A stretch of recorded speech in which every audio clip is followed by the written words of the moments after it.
O homem tem necessidade de conhecer o Espírito Santo. Isso é que vai fazer a diferença. Temos necessidade de conhecer o outro Consolador. Jesus Cristo disse que ele seria importante para nós e que ele ia rogar ao Pai para que, quando ele fosse, viesse um novo Consolador. Este novo Consolador, Jesus disse, ele vai tomar do que é meu, vai dar para vocês.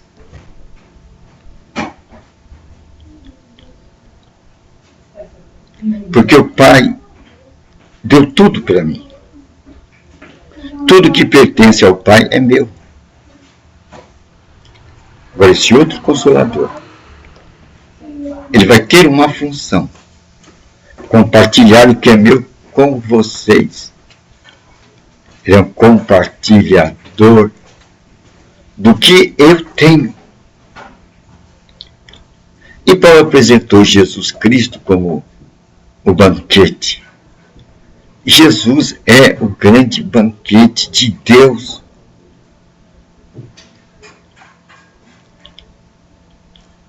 Nele está tudo o que o homem necessita. Então Jesus é apresentado como o grande supridor. Então o Espírito Santo vai fazer então o quê? Qual o papel dele? Tomar esses suprimentos de Jesus Cristo e compartilhar conosco. Por isso que ele é tão necessário nesse período em que Jesus Cristo está ausente da terra.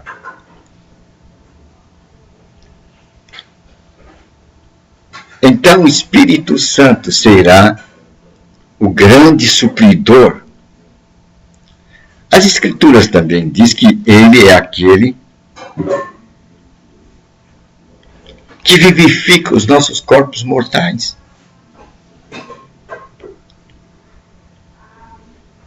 E a referência que nós temos do Espírito Santo como o revivificador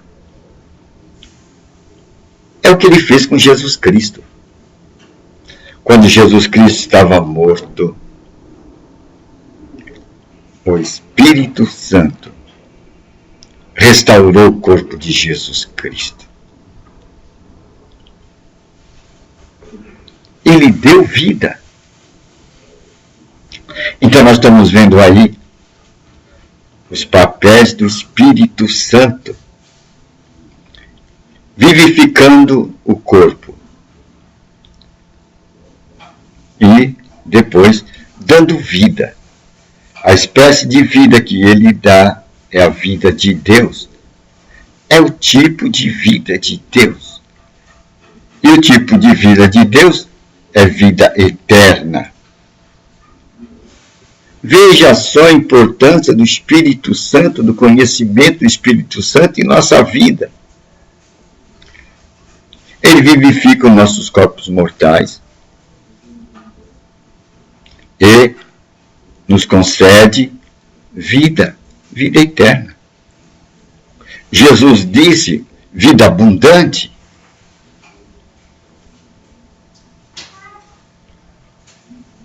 Diante desse quadro, a humanidade tem que ter este conhecimento do Espírito Santo. Nossos dias estão sendo dias privilegiados, em que muitas pessoas estão buscando falar sobre o Espírito Santo. E desse modo, estão ampliando nosso leque de conhecimento. E nós precisamos que mais pessoas nos falem sobre o Espírito Santo. Pois ele é importante para entrarmos nos portões da eternidade. Jesus disse naquela parábola das virgens. As As virgens são aquelas que têm uma característica comum. Elas carregam a lâmpada. E nós sabemos a representação da lâmpada. A lâmpada ou a lamparina representa as escrituras sagradas. E ali Jesus pincelou duas virgens, ou virgem de dois tipos. Elas tinham uma coisa em comum. E o que tinha em comum era a lamparina, ou o evangelho. E elas estavam muito felizes e caminharam toda a estrada, até que chegou a noite e veio a alta noite. E quando veio a alta noite, ouviu-se uma voz: o noivo é chegado. O noivo é chegado. Elas se despertaram e prepararam-se para a caminhada até o destino onde o noivo estava. Só que naquele instante houve uma diferença. Umas puderam seguir o caminho e outras não.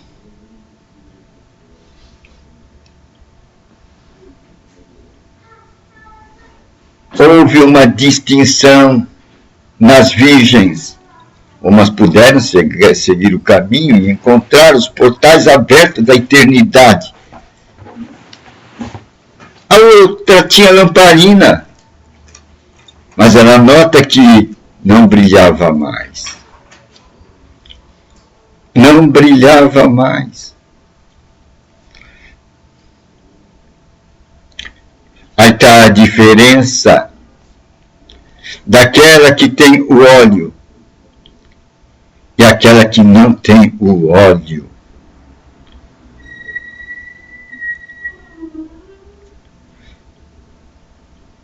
Uma se alimentou com textos, e com textos, pretensões de homens, colocações de homens, e seguiram a orientação à luz dos homens. E cantavam um hino, e liam as escrituras, nas orientações dos homens, iluminada pelo poder do homem, pelos concílios e decisões dos homens.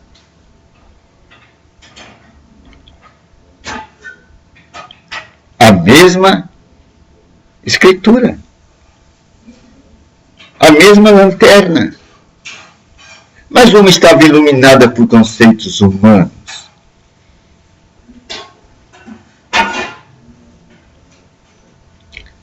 Outra tinha o óleo do Espírito Santo.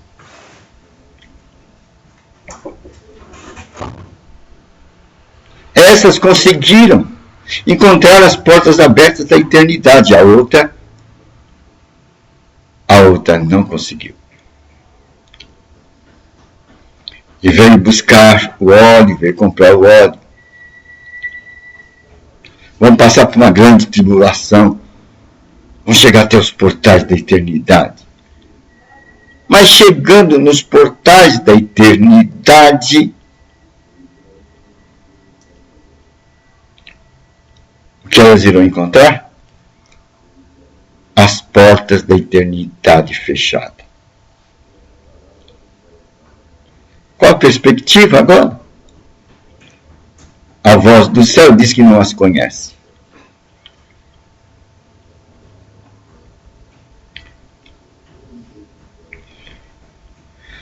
Temos que prestar atenção enquanto estamos nessa jornada aqui, que óleo que estamos levando.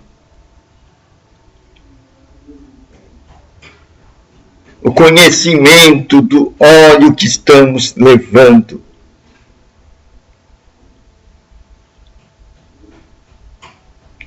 Temos que viver diante do Espírito Santo, iluminado por Ele, sentindo o gozo da sua presença. Alguém certa vez perguntou qual a diferença de ter o Espírito Santo e não. Como é que eu sei? A Bíblia diz. É que você não presta atenção. Você está seguindo a tradição da tua igreja, que está baseada em concílios do passado. O seu nó está lá no fundo da história. Você está amarrado lá. E você não consegue ver a estrada de Emaús. Aqueles 2 discípulos tristes. E de repente, alguém se junta a eles e começa a falar dos últimos acontecimentos, sobre a morte de Jesus Cristo. E falava, levantando passagens da Escritura Sagrada. E de repente o coração deles sentiu como que um fogo. Esquentou-se.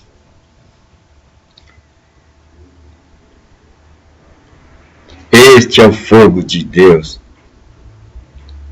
Este fogo é muito comum naquele que é batizado pelo Espírito Santo.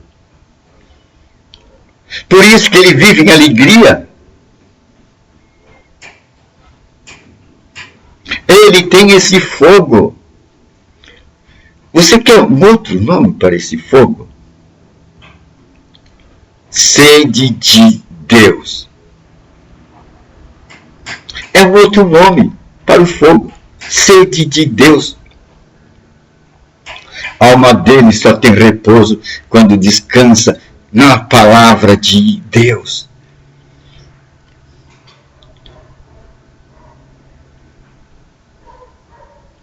Tem mais outras palavras que qualificam esse estado de estar com o Espírito Santo. Ânsia de Deus. Ele anda ansioso. Ele espera aqueles momentos de estar junto com a palavra para passar aqueles tempos gostosos na presença do Espírito Santo. Pois o Espírito Santo se deleita quando nós abrimos as Escrituras Sagradas e meditamos nas Escrituras Sagradas.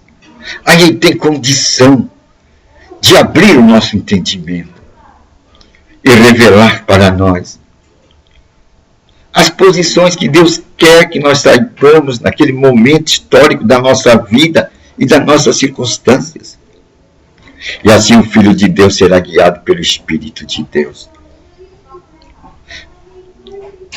É a ocasião que damos, oportunidade que damos para o Espírito Santo nos passar iluminações, direções.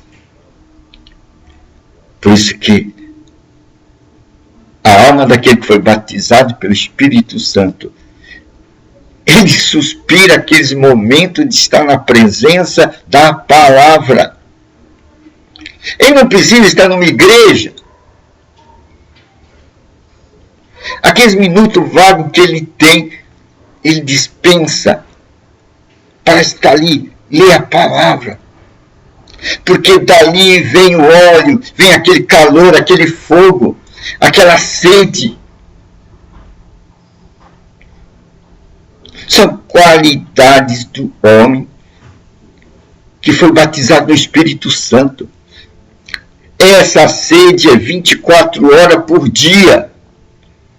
Ele anela pelo estar na frente, na presença do Espírito Santo. Porque é ali que ele recebe o gozo. O gozo do Senhor, o regozijo do Senhor.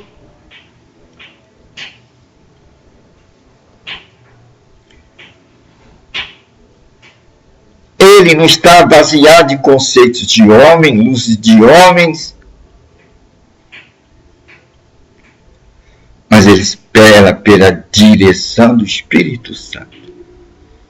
Ele espera no Senhor. Ele ouve o que o Espírito diz à igreja, e ele sabe que ele é a igreja.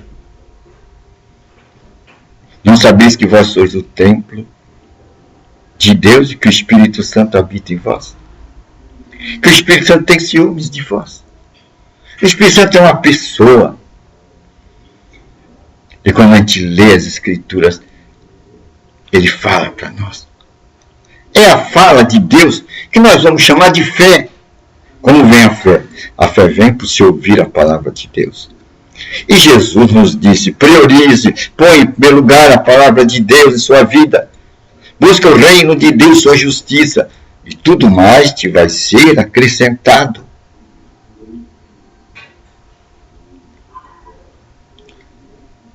O Espírito Santo, ele se faz um com a palavra. É diante da palavra que temos a oportunidade, a ocasião de estar diante da presença do Espírito Santo. É uma boa nova, né? Aprendemos a como ficar diante da presença do Espírito Santo. É quando eu separo o meu tempo para ficar diante da palavra. E Jesus disse, ele vai tomar do que é meu, porque eu sou a palavra. E vai entregar a vocês. Ele vai avivar na sua mente as direções que eu recebi do meu Pai. Em outras palavras, o Espírito Santo vai tornar Jesus muito real e presente a nós. Pois ele tirará do que está escrito e nos anunciará, nos fará lembrar, colocará diante de nós. Isso vai encher nosso coração de alegria. A alegria que as Escrituras chamam a alegria do Senhor. Os filhos de Deus são dirigidos pelo Espírito de Deus. É uma boa nova, né? Os filhos de Deus são dirigidos pelo Espírito de Deus. E essa oportunidade é oferecida ao Espírito Santo quando nós colocamos diante dos nossos olhos. Priorizamos momentos, tempo, para lermos as Escrituras Sagradas. É assim que ficamos na presença do Espírito Santo. É assim que vamos ter conhecimento do Espírito Santo como pessoa. É uma boa nova, não é?